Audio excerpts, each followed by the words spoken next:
What you're about to see is a short demonstration of a Martin Home Exteriors re-siding project.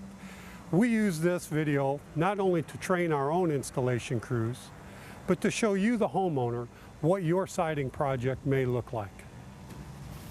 This is a typical 1980s, 1990s house. This has T111 wood side on it, which is beginning to rot at the bottoms. The top of this siding is going to be in very good shape. It's just the bottoms that we really have to be concerned about.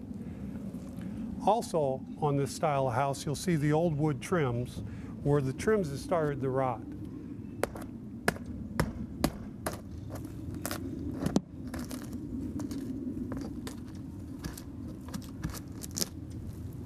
On this, you'll notice that we also have some rot into the siding, and possibly we may find some damage into the studs behind it when we tear this off. This type of damage usually occurs because of the water that seeps through the corners of the aluminum windows. The first thing that we do when we approach the house is we're going to remove all the windows, doors, and corner trims all the way around the house. Once all the trims are taken off, the next thing that we're going to do is we're going to start to check all this old siding that's on the house to remove all the structurally unsound wood. First thing we're going to do is go up to a higher point and test. Notice how the claw bounces back off. That's showing us that this wood is good. In other areas, as we move down the wall, you'll notice that the claw sinks right into the wood. This is indicating that this wood has got a problem in it and is starting to separate, maybe has moisture in it, and this will be the wood that we start to remove.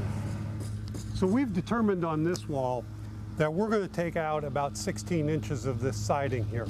Once we cut this out, next step will be to check and see what the cavity of the wall looks like and the shape that that is in. This is the piece of siding that we did a hammer test on earlier, where we drove the hammer into the bottom and showed you the bad material. As you'll notice, when you get to the back side of this siding, it was only bad up about 4 or 5 inches. So this just goes to indicate on other parts of the house, when we only replace 6 or 8 inches, it shows that the material is not really bad. Even though the termites have gone into this complete wall and done more damage, the siding itself is still in good shape after 8 inches. Also, you notice the tubes, the damage here in the way that the tubes continue all the way up the wall.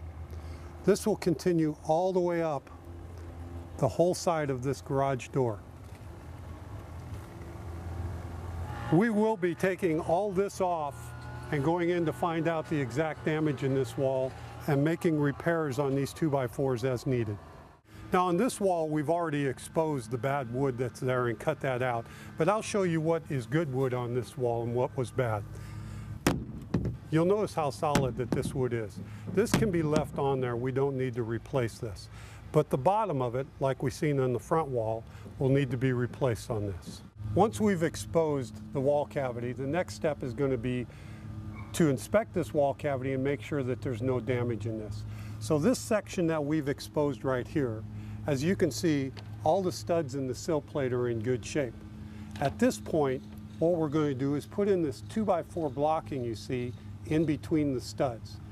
This is a code requirement, as we need to nail all the old siding at 4 inches on center all the way around the perimeter, plus the new siding that we're going to put in. In an earlier shot, we showed you where we had taken off the old bad wood at the bottom and exposed the wall cavity and put in the 2x4 blocking. Now what we're going to show is the replacement of that wood. We're going to nail this with an 8D galvanized ring shank nail. This is required by code.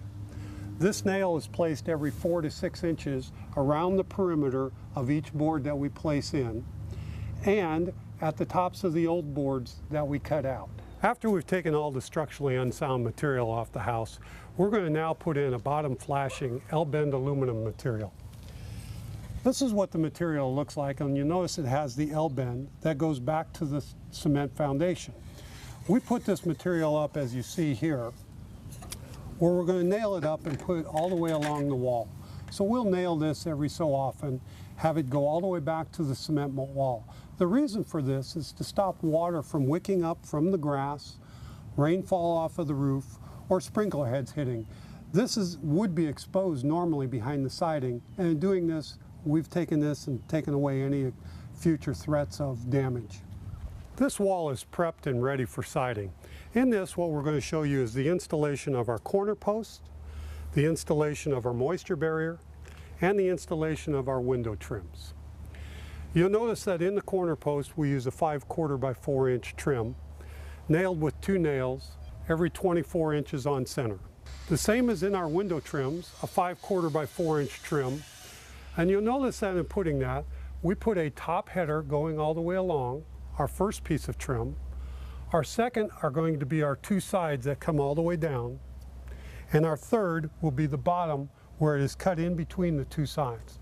This is done this way so that any moisture that may get in a window in the future has a place to go out and won't sit in the corners and rot, just as we've seen on previous window. On our moisture barrier, you'll notice some important features. Number one, when we nail up our moisture barrier, you'll see that the nails are in a line. We've done this to identify the studs that are in the wall for future siding use. The other thing we do is when we put a moisture barrier up, from top to bottom it needs to be overlapped 4 inches. As we overlap it from side to side, you will notice here that we overlap that a minimum of 12 inches. In installing the James Hardie 7 1/4 cedar mill siding on this wall, there's some important features that we want to point out.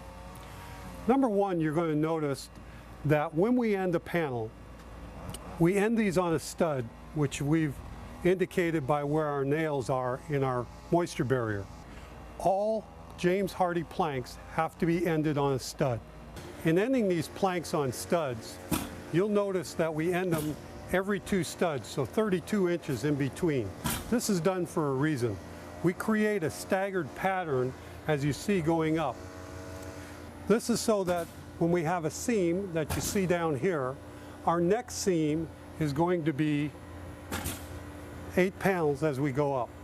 Also, when we butt these 2 planks together and create this seam, what we want to have is about the distance of a 1/4.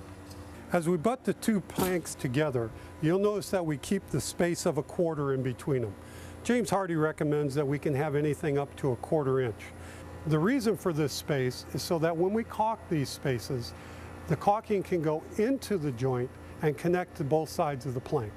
A very important feature of the installation of James Hardie siding is that the nails, when they be placed into the studs, they are 1 inch down from the top of each plank. This plank, when installed according to manufacturer's recommendations, has a 150 mile-an-hour wind load. When it comes to electrical boxes and cable boxes, you'll see that we do a couple of different things. Cable boxes we will usually remove from the wall, remove all the cables, and reinstall them on the wall afterwards. Usually there's a space on this pipe that we can put our siding behind. But for the main electrical box, you'll find that we have to take the siding and go right up to the box and caulk around that to get the seal. This is the completed house, and what we wanted to show you on this is how we've caulked these seams on this.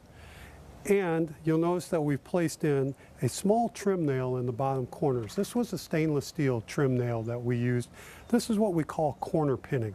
The reason for this is to just tighten up these corners so that a high wind situation won't allow these corners to come loose in the future and start to bring this caulk back out. In the summer of 2009, we introduced Hardie's factory painted siding called colorplus.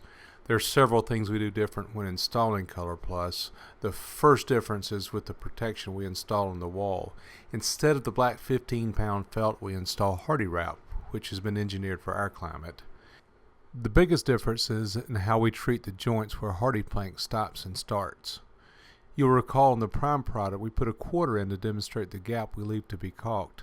On the colorplus, we install planks with moderate contact and put joint flashing behind the lap siding to keep the water out. With colorplus, no caulking will be applied in the filled joints, but will be applied at the corner and window trim and other spots as needed for waterproofing. Hardie requires this method for colorplus and is now recommending it for the prime product as well.